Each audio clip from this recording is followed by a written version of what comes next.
Welcome to another episode of Truth Matters, where together with Mackenzie Drebbett and Walter Feit, we uncover and expose a lot of the inner workings of what's going on around the world.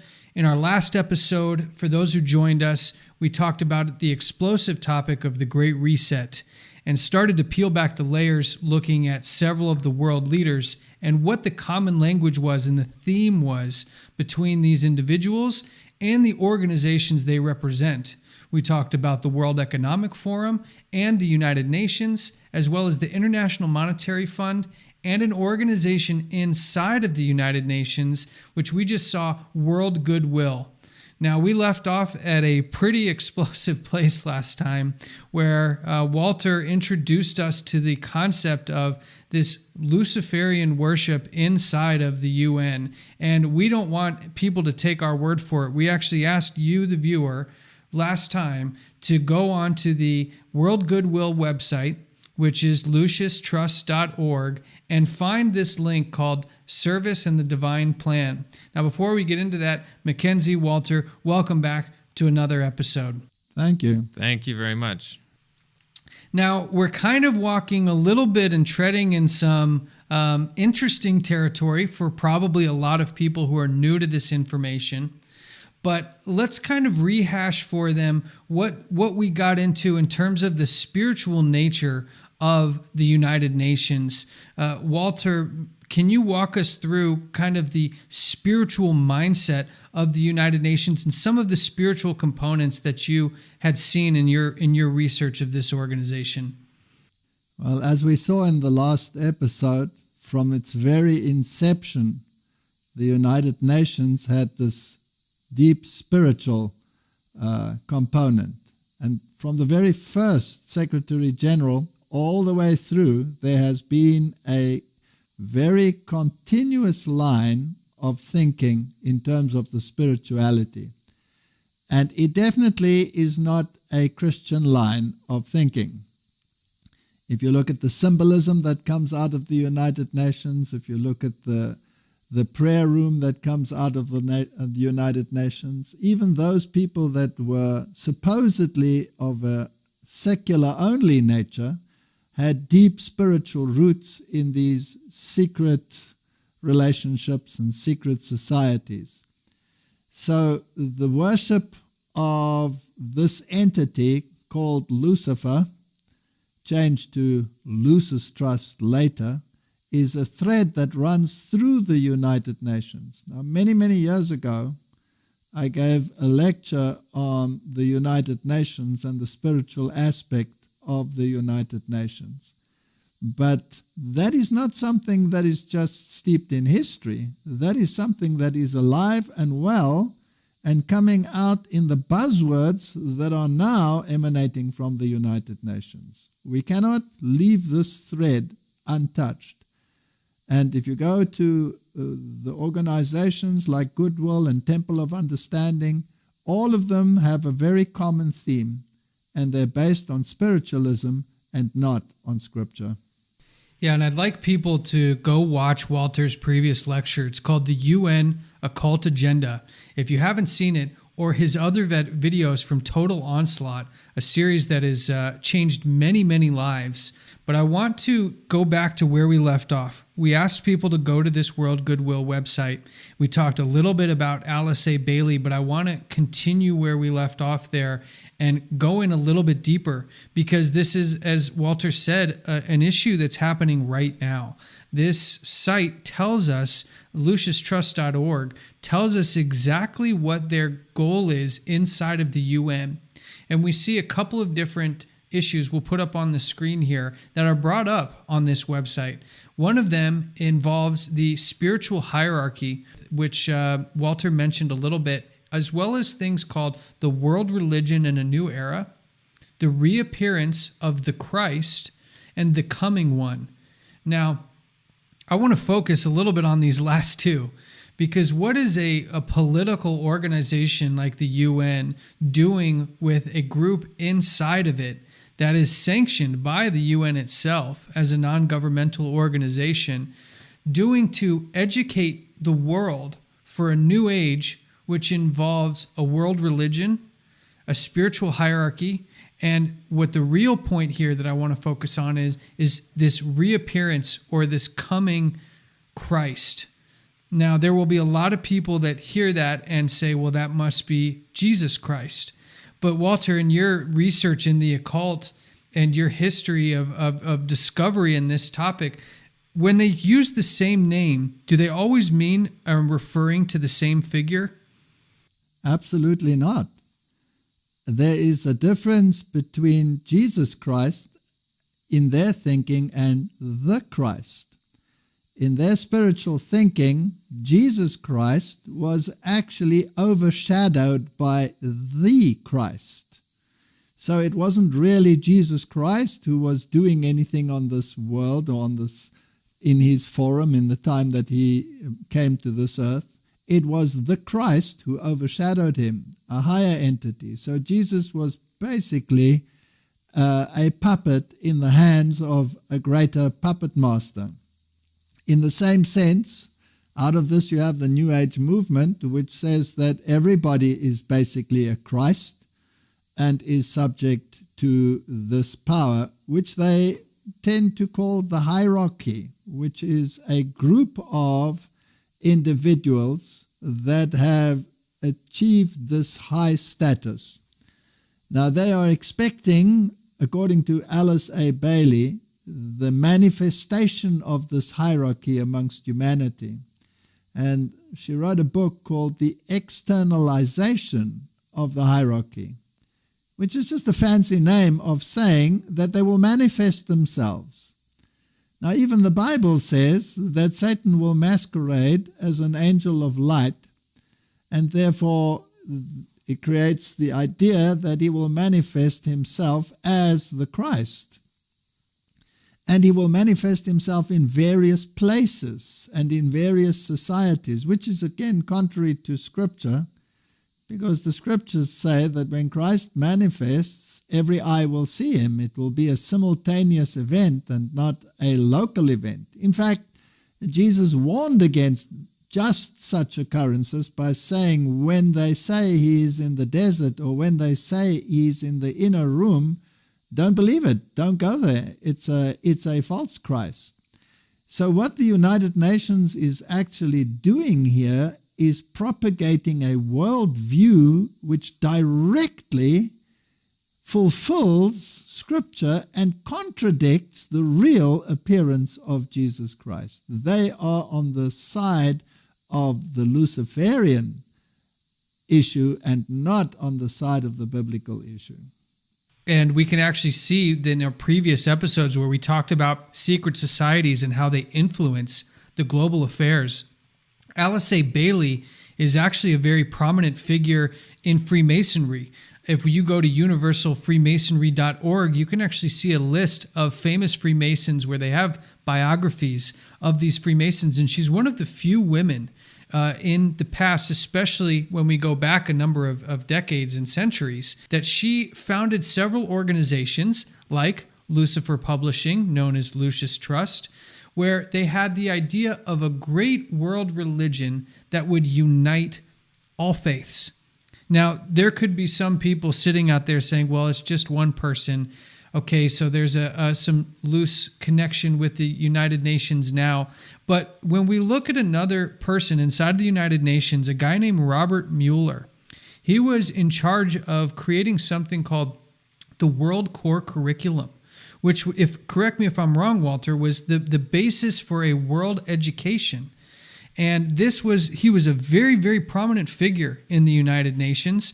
And he actually based all of this world curriculum, which was meant to go to everyone, the standard by which the education system for this new world system would be used was this World Core Curriculum, which he openly admitted was based on the teachings of Alice A. Bailey. Can you tell us a little bit about Mueller's involvement with the UN and his involvement with creating this curriculum that's based on these principles of a well-known Luciferian worshiper in Alice A. Bailey? Well, Mueller was basically the Holy Grail. He was the hub of the United Nations. He was the one, as you say, who introduced the World Core Curriculum.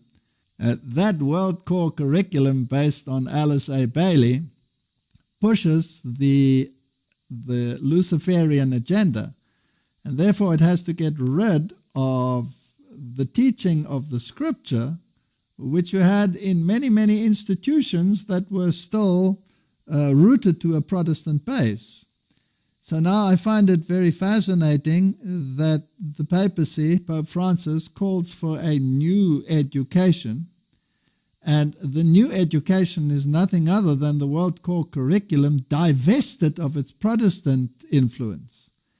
And that is why recently Macron, who is also a friend of Pope Francis, made it quite clear that religion and the study of scripture will be removed from the curriculum in its entirety.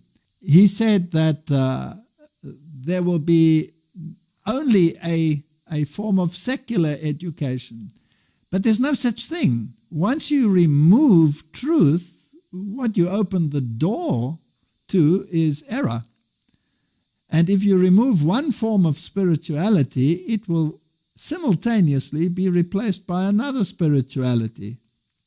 So this is the old Jesuit learning against learning, which was implemented in order to destroy the influence of Protestantism, which is being brought in a universal scale. Well, it's an amazing history, but it doesn't end just in history. We actually have common connections with common people today to this organization inside the UN itself, and Lucis Trust. Mackenzie, give us a little insight about what we can see with the very prominent figure during this whole public health crisis, Bill Gates and the Bill and Melinde Gates Foundation, as it relates to some of these organizations that we've highlighted here. Now, this is very interesting because we've seen Bill Gates a lot in the news, and he's pushing, of course, a vaccine, and he's talked about this many times. We won't show it here, but you can look up. He's done several TED Talks on pandemic that he thinks is going to happen or in the future, which is very interesting. He did one at least 5 years ago. Some he did even earlier than that. He's got a lot of very interesting views on overpopulation, which we're going to get into a little bit later as well. One thing that's interesting is his connection to the United Nations. He had a cooperation agreement that he did back in 2004 already with Microsoft and the United Nations, which is extremely interesting. But not only that, we can show you here, there's an image. You can't find this anymore. They removed it from the website. But there's a sub-organization of Lucis Trust, and that sub-organization is called the New Group of World Servers. And one of the financial backers is the Bill and Melinde Gates Foundation. So we see he's connected directly to the United Nations, but also he's connected to Lucis Trust, which is extremely interesting. And what role do you think, because I actually did some research on Bill and Melinda during this whole thing, because, you know, I'm kind of attuned to look for these connections now that we know, and we're letting our viewers and our listeners know where the top, how this hierarchy works and who sits at the top. I always look for that connection. How do I find the Jesuits? How do I find the papacy? And we find that Bill Gates, although he doesn't talk about it much, and Melinda are very devout Roman Catholics. Melinda herself actually considers herself to be an expert on Roman Catholic doctrine, including the social doctrine of common good and a number of other very impactful social doctrines. And when you have people like this with this kind of wealth, and we see that their relationship with their faith in this instance brings out a lot of social activity, social justice. How do we see that the status as a billionaire and the ability to make moves across the world and work with organizations like the UN and make connections with the World Health Organization, and we see their relationships with Lucis Trust.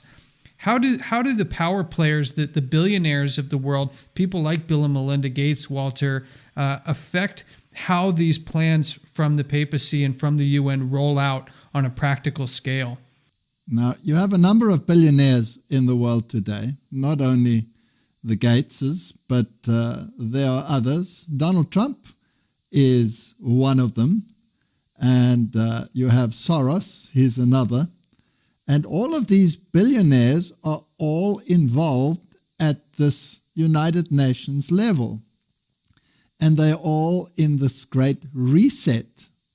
Now, the ability to become rich in terms of the magnitude in which these people are called rich is not something that happens to everyone. And it's fascinating that they all have the connections. So in other words, they're supposed to be where they're supposed to be because they act as front organizations. The world is on the brink of a great scientific achievement. A COVID-19 vaccine will likely be ready by early next year. In fact, we'll probably have more than one vaccine ready. These vaccines will allow us to save millions of lives. They'll also have another enormous benefit. They'll allow us to develop a plan for the world to globally eliminate COVID-19. To achieve this goal of global elimination, we need three things: the capacity to produce billions of vaccines, the funding to pay for them, and the systems to deliver them everywhere. A vaccine can make COVID-19 a preventable disease, and no one should die of a preventable disease simply because the country they live in can't afford the vaccine. But you don't even have to care about the equity view to see the problem with the rich country only scenario. The only way to eliminate the threat of this disease somewhere is to eliminate it everywhere. The solution is not shaming the rich countries that are doing the natural thing of wanting to protect their people. The solution is to vastly increase the manufacturing capacity so we can cover everyone as soon as possible. It's been amazing to see these private companies agreeing to expand drug-making capacity by using each other's factories. We have a number of agreements like this, but we need even more, especially for the vaccine. That's why I'm thrilled today to announce a new joint agreement signed this morning by 16 pharmaceutical companies and the Gates Foundation. In this agreement, the companies commit to, among other things, scaling up manufacturing at an unprecedented speed and making sure that approved vaccines reach broad distribution as early as possible. They're not really individuals who are just interested in philanthropy and human well-being. These people are connected at the highest level through the societies that they belong to, and the wealth that they apparently have in their hands is not their wealth at all, in my humble opinion. This is wealth that is placed into the hands of these individuals so that they can act as front organizations and take the heat. Now, if you take Bill Gates, is he taking a lot of heat from the anti-vaxxers? Is he taking a lot of heat from a Protestant doctrine about the mark of the beast, which in actual fact is not a Protestant doctrine at all, but a Jesuit doctrine implanted in Protestantism? And he is like a lightning rod taking this heat when behind the scenes the puppet master is really running the show and is introducing a false doctrine of a false antichrist, a false mark of the beast, attaching it to an individual who is super rich, making the divide between the rich and the poor even more prominent, and then displaying them as a philanthropist, as someone who wants to benefit mankind, when in actual fact the data shows that there is a totally different agenda. So these billionaires are not powers in their own right.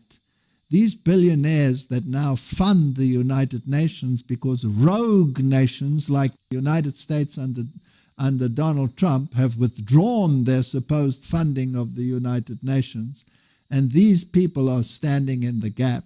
This is part of the plan. This is a lightning rod strategy to take the issue and the heat of the real puppet masters behind the scenes. And you have rightly said that they all have these connections to Rome because they all sit in forums at Rome discussing these issues. And that cannot happen by chance. And we see that even in the Bill and Melinda Gates Foundation, if you look at their website, their chief executive officer, Mark Sussman, I'll just read right off their website. It says, Mark joined the United Nations when he was part of the effort to implement the Millennium Development Goals under the leadership of then Secretary General Kofi Annan. He held multiple positions at the UN over his 6-year tenure, including Senior Advisor for Policy and Strategic Communications in the Office of the Secretary General, and Policy Director in the Office of the Administrator of the United Nations Development Program. So even the people in their foundation, the Bill and Melinda Gates Foundation, are from the United Nations. So the ties are, easy to find. We're not speculating. We're not offering conjecture. We're trying to give others a real traceable line of information where they can understand how these components fit together. But there's a component that we haven't really brought to the surface yet that I'd like to do now, because we've looked at the spiritual component, we've looked at the financial component, we've looked at the political or civil component, but there's a group that there may not be a lot of awareness about that I'd like to draw some attention to that really locks down the social components of this whole thing. And this is an organization called the Club of Rome. And, there's an interesting thing behind something known as think tanks. You've got them all over the world. And this is one of the oldest and most ingrained and most prestigious. Mackenzie, give us a little insight on the Club of Rome as it relates to some of the stuff that we're talking about here. So the Club of Rome is a very interesting group of people. If we read straight from the website, you can just look this on their website on the About section. It has many former heads of state, prestigious scientists. It's a very big organization. It was started in Rome. That's why it's called the Club of Rome. And basically, they're a think tank for sort of the social outcome and social aspects of the world. So you have, for an example, you have the Bilderberg Group, which is the financial guys. Then you have the Club of Rome, which is the social society aspect, sort of same aspect of that. There's some very, very interesting quotes in a book that we actually have right here. So we have a copy of this book. It's called 2052. So we actually have it, so we're referencing it. There's a lot of very, very scary but interesting information in this book. This is not their first work. Their first work was known as Limits to Growth. And I'd actually like to play, before we read some quotes from them, I'd like to play a video referring to this group and their first basically research paper called Limits to Growth.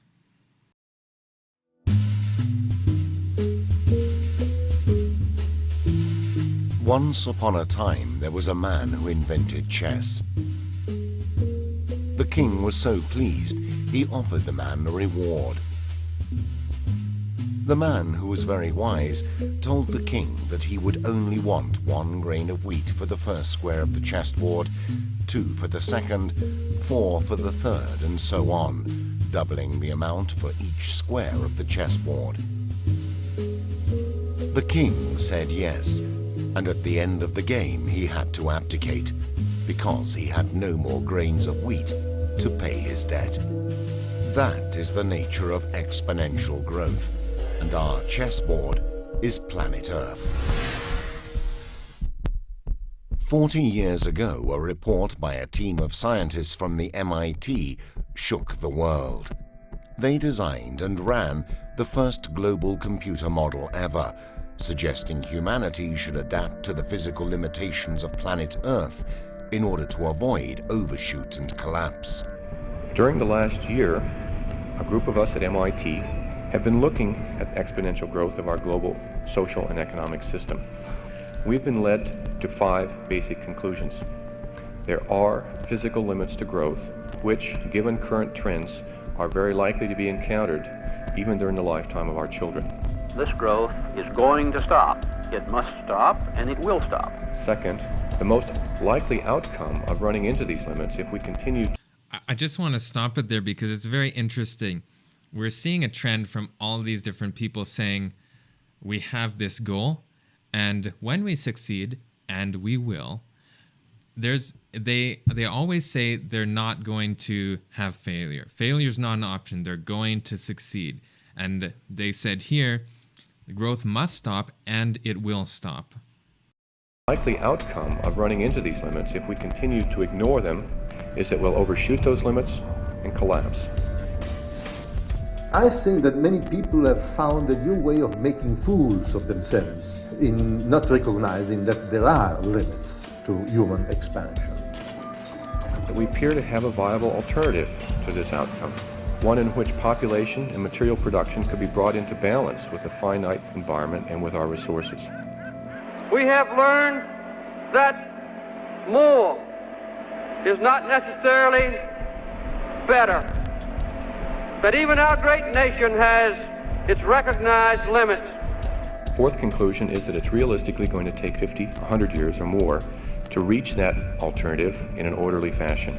We believed then and now there are no limits to growth and human progress when men and women are free to follow their dreams. And finally, every year we delay decreases our ultimate options.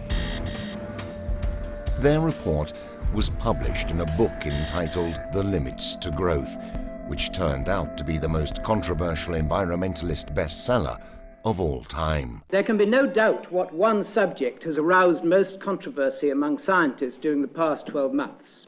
I mean, of course, the prospect of doom for mankind because of pollution, overpopulation, overuse of resources.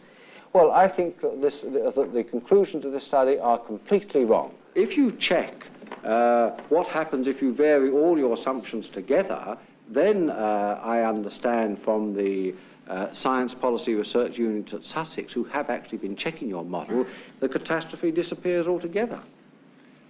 That's interesting. I spent all last Friday down with the Science Policy Research Institute, and they didn't indicate that. Well,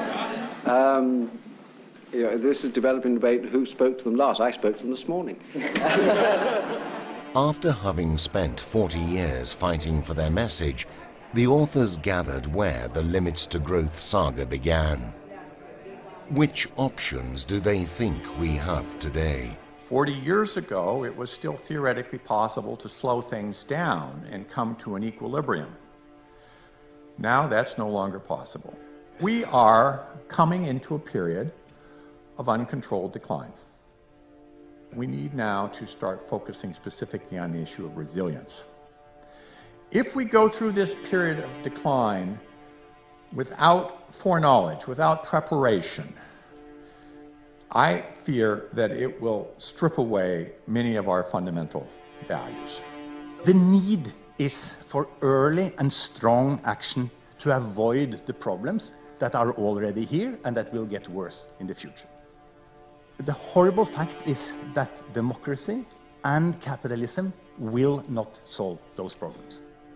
We do need a fundamental paradigm shift in the area of governance. So it's the national and international governance thing, which is what one ought to be debating when one is looking ahead. Personally, I'm an optimist. Personally, I believe in the brilliance of human beings. the past 40 years makes you doubt it a little, but I do believe humans are brilliant. I don't consider myself any better than any other human being, but I have lived for 20 years with these global models. And I can see, I instinctively understand the global results of personal actions that I take. And I know what kind of world I want to live in. I don't want to live in a collapsing world. I don't want to live in a world, as Jürgen says, it's getting grayer and grayer. And it costs more and more and more to maintain even a decent standard of living. I want to live in a sustainable world where there is no poverty, no hunger, and no erosion of the Earth's resources. According to the Limits to Growth authors, the environmental and economic crisis we are going through are part of the same global crisis. They don't hold the truth, and they have different... So this clip was from a documentary called Last Call, basically promoting the Club of Rome and sort of this limits to growth idea. Now, if you notice, there was a person, Jürgen Randers, who was commenting, and he said that capitalism cannot fix this. So we see their attack on capitalism again, and that's the person who wrote this book, 2052, which it's a forecast for the next 40 years up until the year 2052. So if we read a couple quotes from the Club of Rome, and this is from the Club of Rome's website, our goal is to actively advocate for paradigm and systems shifts, which will enable society to emerge from our current crisis by promoting a new way of being human within a more resilient biosphere. Recently, the Club of Rome has prioritized 5 key areas of impact: climate, planetary emergency, reclaiming and reframing economics, rethinking finance, emerging new civilizations, and youth leadership. Now, some of the quotes from this very interesting book, 2052. It will be difficult to correct this market failure, namely to organize a decline in senior executive pay. This will require a collective behavior from a group who is not used to organizing, namely owners. So basically his point here is that executive pay, which is higher than the employee's pay, needs to come back down and be level with everybody else, which obviously is going to discourage people from being owners of business because they'll have more responsibility, but they're not going to get any benefits. Another part from page 169, I would be very surprised if this tension is not relieved through some form of forced redistribution. So now here we're getting into this concept of redistribution of wealth. So one question that is posed in the book, this is on page 239, and it says, will I be poorer in this new system? And his answer is, some of us will, others will not. In order to give a clear answer, the question must be asked more precisely. The question must be, will I be poorer compared to X? And you must decide whether X should be A today, B, what you would have been if humanity rose to the occasion and ran a rational world, or C, relative to your peers. Yours is the wrong question. You should not ask, will I be poorer? You should rather ask, will I be more satisfied? Whether you are satisfied with life is more important for you than whether you are somewhat richer or poorer. It is the sum total of all aspects of life that determine your well-being, both now and in the future. So when you privately assess the implications for yourself of my global forecast, try to judge what it will mean for your well-being, not only what it will mean for your income. So, Walter, what are some thoughts that you have on those statements there? They are absolutely in line with what the World Economic Forum has said that one of its objectives is nobody owns anything. Everybody is on the same page in terms of income. In other words, one universal income for all that eradicates the poverty of the poor and gets rid of the wealth of the rich. That's one of the aims that they have. They're not only interested, as you see, in a redistribution of wealth, they are interested in the environment. And if you do a little bit of research on the environmental issue, you will see that even Greta Thunberg, who is part of the youth strategy that they're mentioning there, through her parents has links to the Club of Rome. So all of these are integrated. And as we have seen, there has been a lot of handshaking between Greta Thunberg and Pope Francis. So again, we have all of these interesting connections. So this is just part of the great plan, and they will implement it. They are using the typical J-curve strategy that you find in ecology, where you have, let's say, a very productive class, which then leads to exponential growth, which eventually leads to a massive crash. And then you have cycles of massive growth and massive crash, which is called a J-curve. And they are applying the J-curve to humanity and saying that this is what is happening to humanity, whereas you need equilibrium. And the only way to introduce equilibrium is, number one, to control reproduction, and number two, to make sure that the resources are not being outstripped. So that is what they call in their buzzword sustainable development. And then you will be on this constant curve. You won't own anything. You won't overexploit. You won't underexploit. The graph cannot have spikes and drops. You will stay at the same level. And that's basically how the Middle Ages ran. Now, the question they have to ask themselves, if you do that, what happens to human initiative? What happens to human incentive? Basically, it's in the trash can. And we have to ask ourselves whether the capacity of humanity was designed for constancy, or was it designed for eternal growth? If you answer that question, you will find that there's a very deep philosophical aspect, no, even a religious aspect to this question.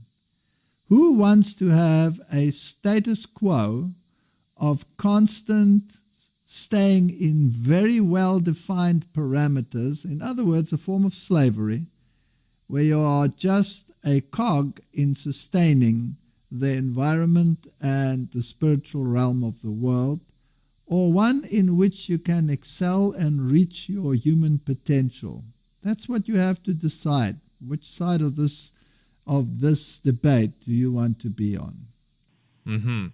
And I'll read one more quote, actually, from the book here, which is very interesting because in the previous quote, he says, you should be interested in whether you will be satisfied. Now, to you and me, that may be slightly different than what they're implying. So let's see what they say here on page 332. This is a point on what should we do. He says, do not teach your children to love the wilderness. So when you see your children sitting in front of the computer and think that they should rather be by the campfire in the great outdoors, you should constrain your temptation to interfere. By teaching your children to love the loneliness of the untouched wilderness, you are teaching her. It's very interesting that they always use the term her when referring to your children, to love that will be increasingly difficult to find, and you will be increasing the chance of her being unhappy. So how do we be satisfied? Well, by not teaching our children to love what we would not have them to. Now,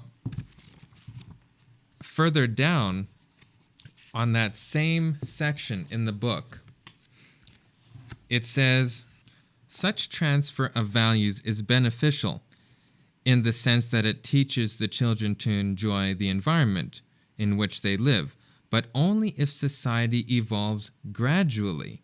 If society or its surroundings change too fast, the advice of the elderly becomes irrelevant, and in unlucky circumstances, the careful inoculation of past values may be incurable unhappiness.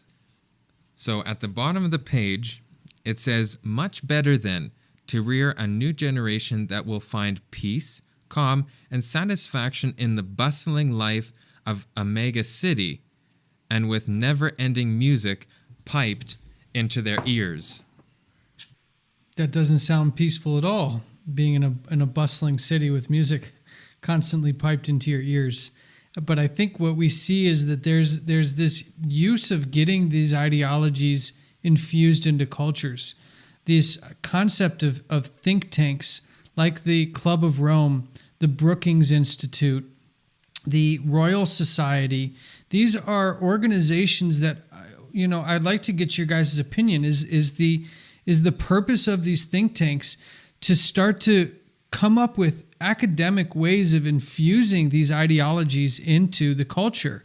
Because while we're talking about the Great Reset and what is happening today and kind of the pieces that are connected to that, we get that they're going after some very fundamental rights that places like the United States were founded on. Individual rights, individual liberties, the right to own property being one of those.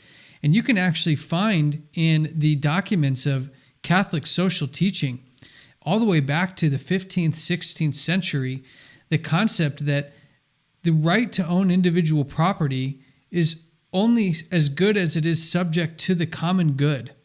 So you have these ideologies that stem from philosophies and doctrine that come from several hundred years ago that find their way into these think tanks and are strategically disseminated. And Mackenzie, I think you said the original book, Limits to Growth, came out when?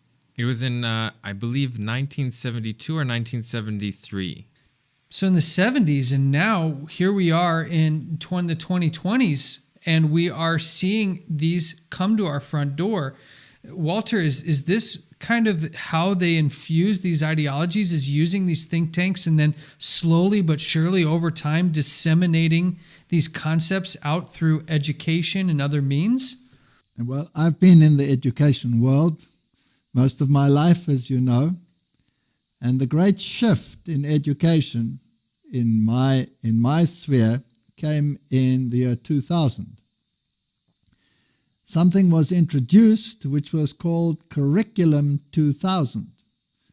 And the entire emphasis of teaching at universities changed from the old school thinking, which was based on free thinking, individual growth capacity, unlimited, sort of the American dream philosophy, down to a more socialistic way of thinking. And in the universities where I operated, there was almost like a coup, where the old system in a very, very short time was totally dismantled and replaced with a socialistic type of teaching, which had very heavy Marxist overtones, which then were gradually shifted to a more compromised level, so that you have the kind of education that you have in the world today. So there's been a lot of preparation in bringing in these new thoughts and striving for this so-called equity, which cuts off the head and cuts off the tail. Now, this is something that doesn't only happen on the individual level, it also happens on the national level. And this is what wars were all about. You cannot have a nation which outstrips the nations around it. They all have to be on the same level.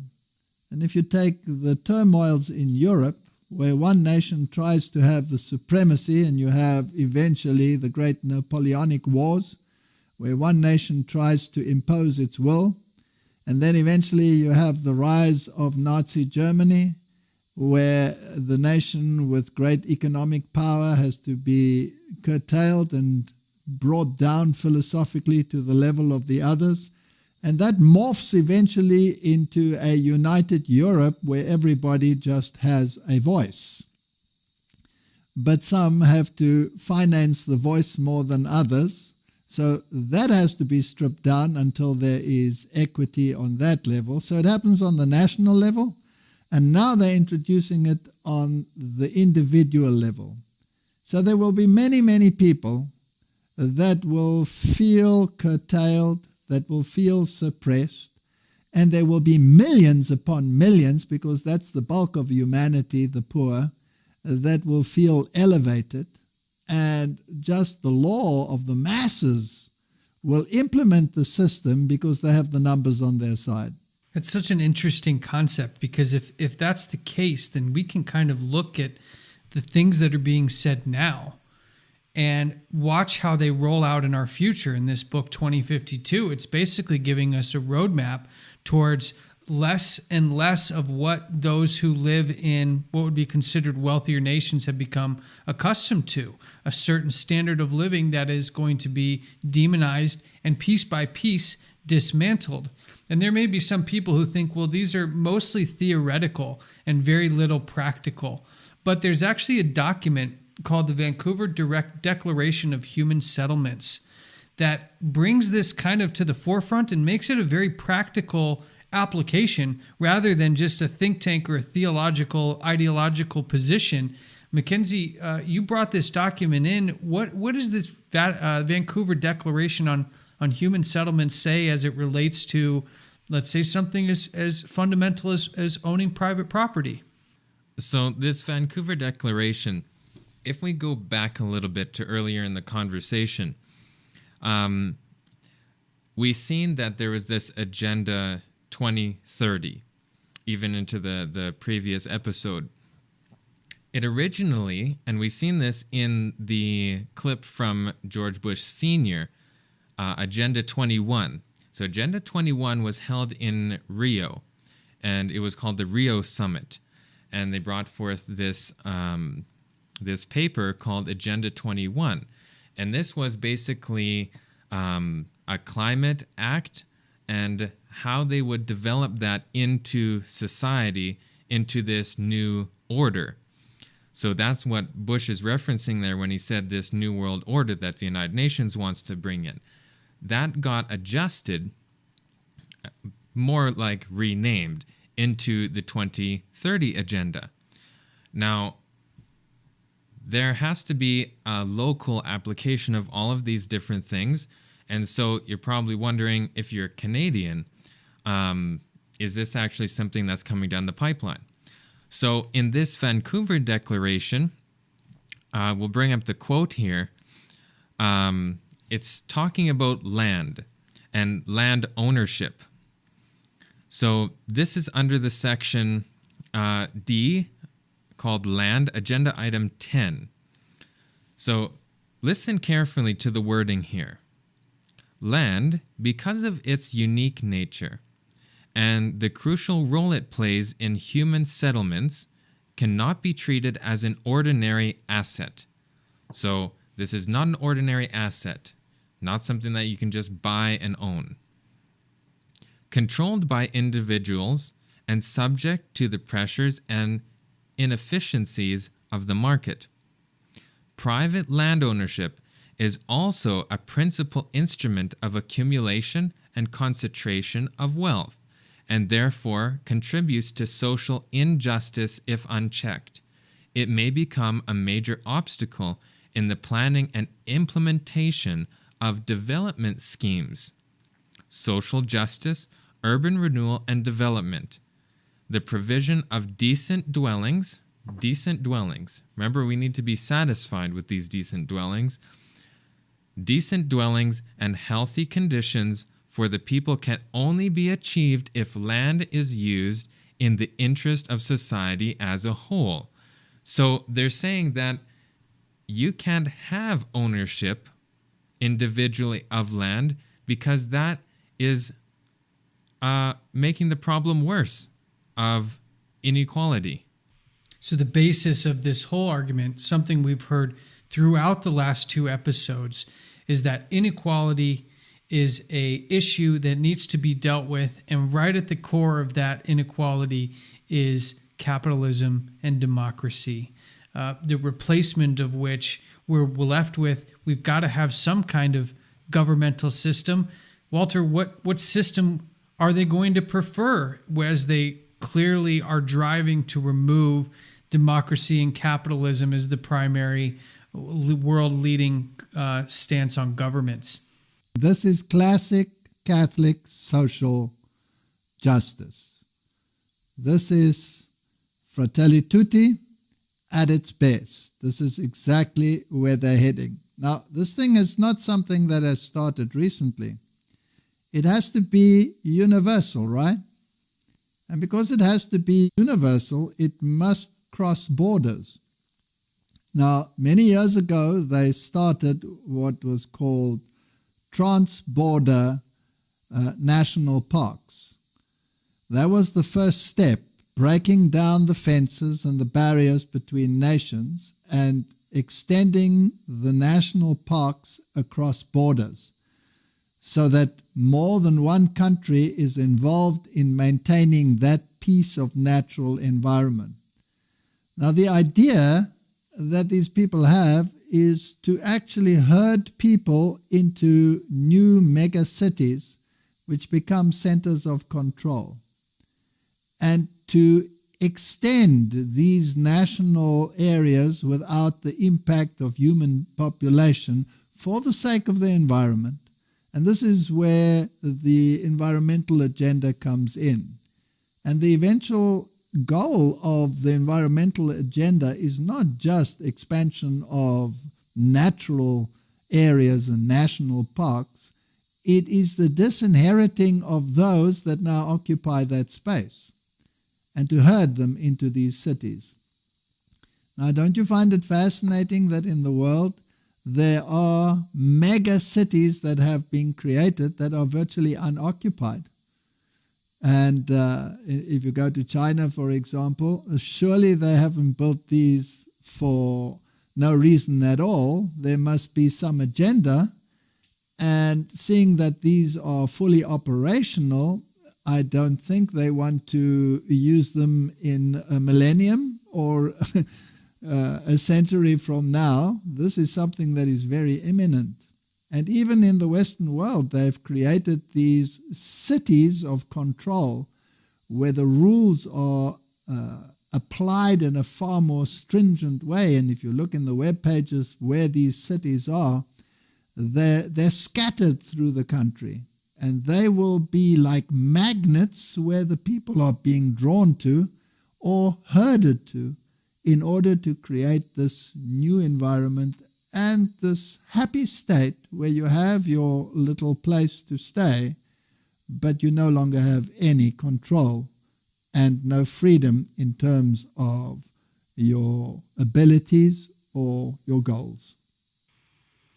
And generally, those conditions will come with strings attached. They'll give you your income, they'll give you your dwelling, they'll give you possible employment in a position that they deem suitable for the common good. But what happens when an individual continues in a liberty of conscience, the ability to think for themselves, the ability to choose? What would happen to an individual if we start to kind of forecast, looking down the road a little bit? We see, the elimination of a lot of these private property, civil liberties, individual rights-based thing for replacement of the community. What then happens to the individual that stands out within the community common good structure, would you say? He has to go to a re-education camp, which you could rephrase concentration camp if you want. And we can talk about these issues, and people will say conspiracy. but just have a look at how many of these camps have been erected, and not because of COVID-19, as they are claiming. These institutions have existed for a long time. There has been a preparation behind the scenes with regard to these things that is unprecedented in human history. And every continent has them, and they also were not constructed just to be monuments. They were constructed in order to be used.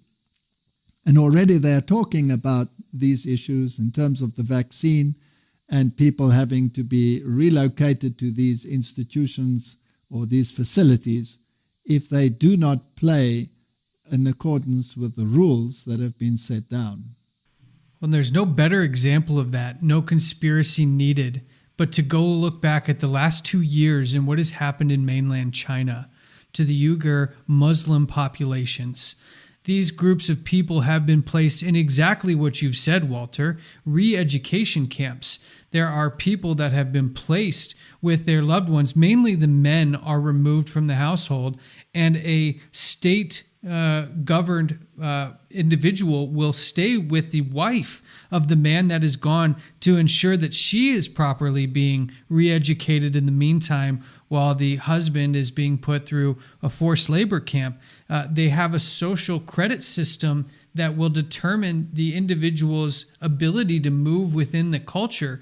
These are dystopian sounding, but are actually already in effect in one of the world's largest and most populated economies in the world, and some might argue the main emerging world leader in many areas in terms of global status, including making pacts with other countries outside of the United States, with Russia and India and other individual nations, to really supplant in an attempt to supplant the United States as a global power. But I think it would be short-sighted possibly for individuals to write these things off as impossible when there are very real examples of these things happening in the world right now. And there will be some who will say, well, that's in China. That could never extend to the rest of the world. Let's say the first world nations, the UK, the United States, Canada, France, Germany. But I'll say, you guys, what has COVID-19 done but brought many of these tactics that have been used in China?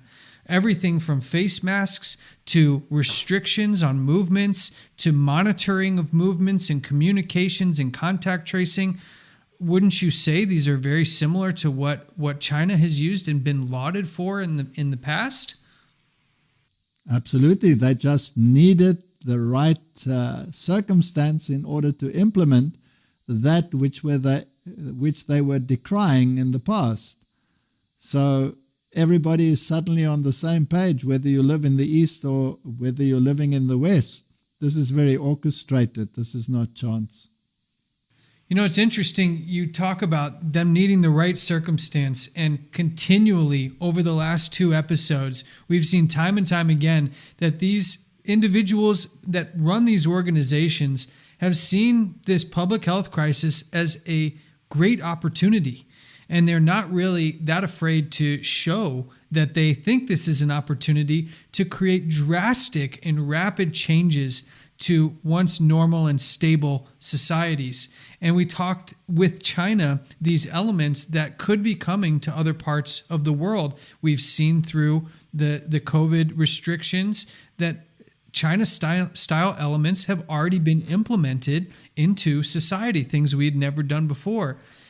To that end, we've had something here in Canada that takes that re-education aspect, these camps that you were talking about, to another level. Because you're right, Walter, people are going to say that we're, going off the track, going off the rails here a little bit, but that's just not the case. Recently, we have seen on Canada's own government websites some indication that this is a real issue, that isolation camps related to the public health crisis are going to be a real thing. And I want to play for our listeners and on our viewers a clip from inside of the Canadian government, their parliament structure, where they are debating this very issue on the floor. Let's take a listen. Next question, the member for Lanark, Frontenac, Kingston. Thank you, Speaker. My question is to the Premier. In my supplemental question yesterday, I asked this government if the people of Ontario should prepare for internment camps. In September, the federal government posted a call for expressions of interest for contractors to supply, provide, and manage quarantine isolation camps throughout every province and every territory in Canada. These quarantine isolation camps, however, are not limited to people with COVID, but provide a wide latitude for many people to be detained. Surely this government is aware of the intentions to build these isolation camps from coast to coast. And my question to the Premier is, how many of these camps will be built, and how many people does this government expect to detain? Question. Government House Leader. Thank you, Mr. Speaker. It is very true that when people leave the country and when they come back in, that the province is suggesting, and the federal government, in cooperation with the federal government, we are suggesting that people isolate themselves. That has been a practice that has been very successful, not only here in the province of Ontario, but across Canada. And we will, of course, be redoubling our efforts to make sure that the people of the province of Ontario remain safe, Mr. Speaker. So if the member is referring to the fact that that one of the public health policies is that when you return from a jurisdiction outside of the province of Ontario or from another country, that you isolate yourself for 2 weeks, I would suggest that has been a good policy that has been working. In fact, this House has been doing the same thing since we came back. We are working in cohorts to make sure that the Legislative Assembly can continue to operate. That's why we have 2 separate cohorts, Mr. Speaker. Response. With the cooperation of the official opposition, that is why all members of the Independents have been excluded from that cohort, because we want them to be able to participate in debate. So we will continue to do everything in our power to make sure that this House continues, but that the people of the province of Ontario and Canada are kept safe. Supplementary question. Again, back to the Premier.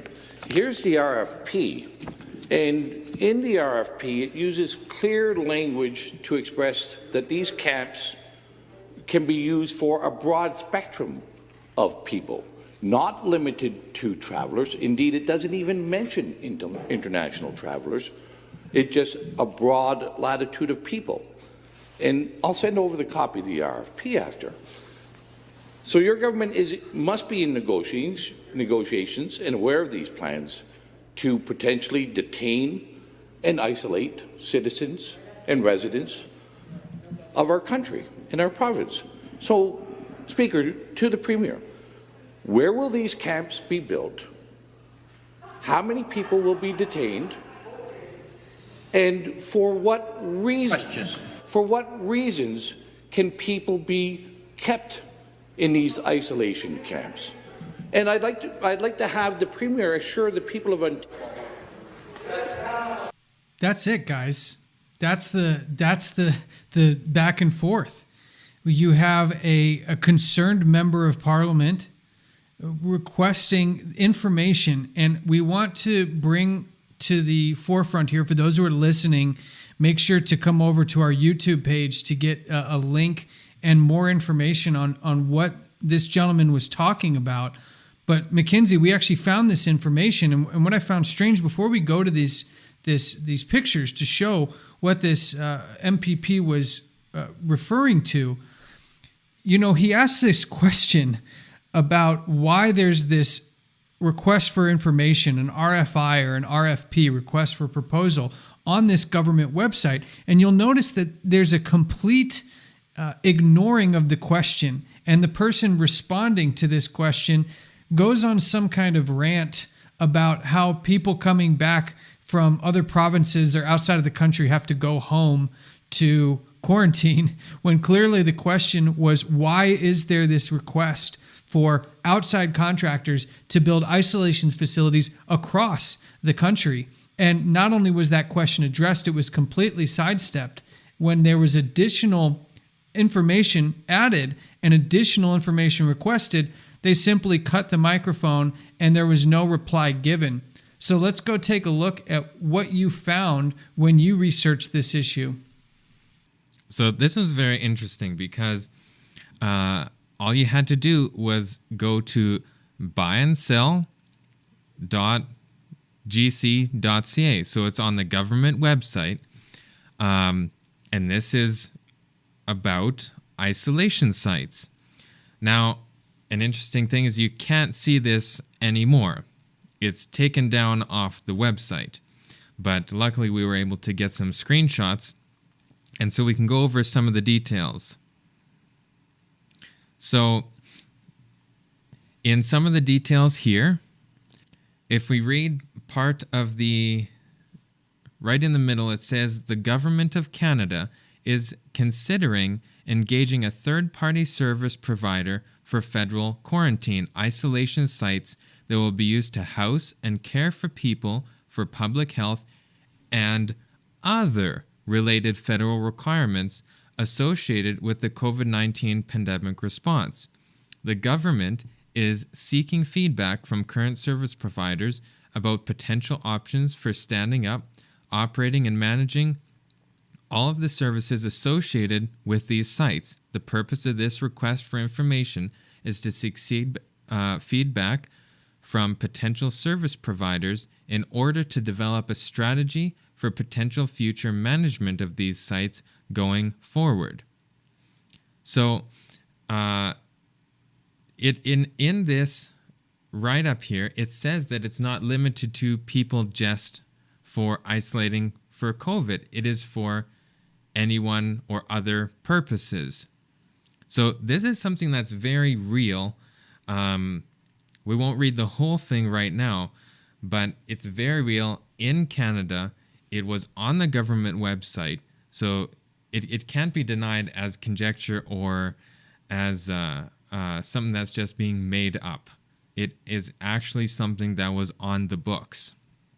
Yeah, and the language that concerns me, and Walter, I'd love to get your feedback as somebody who's seen a lot of different documents coming from a lot of different places, including inside governments.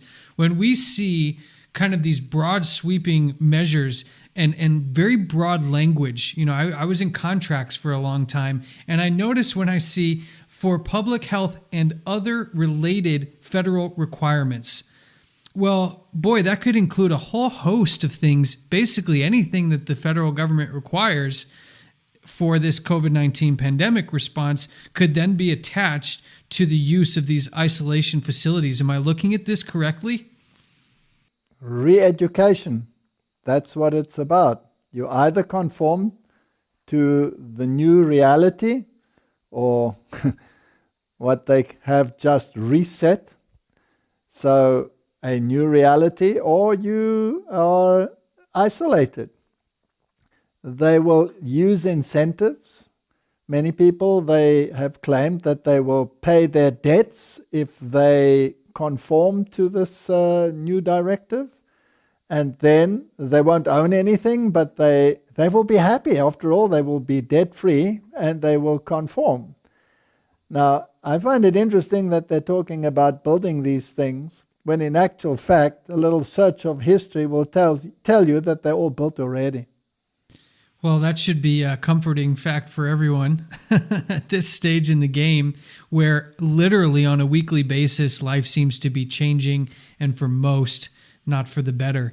But this takes us to the end of our episode here. We are hopeful that you, the listener, the viewer, have had a chance to learn something as it relates to the Great Reset, have a chance to understand who's behind it and why, to see the spiritual component that is very real operating behind the scenes and infused into these organizations, and understanding the social mechanisms that are going into what's happening and why with this Great Reset, as well as what could be coming to our front doors very soon. Now, as always, we do this to inform and to educate, not to incite any fear or panic. In fact, soon we'll be looking at some of the things that you and your family can do to prepare and to have hope for something better coming in the future.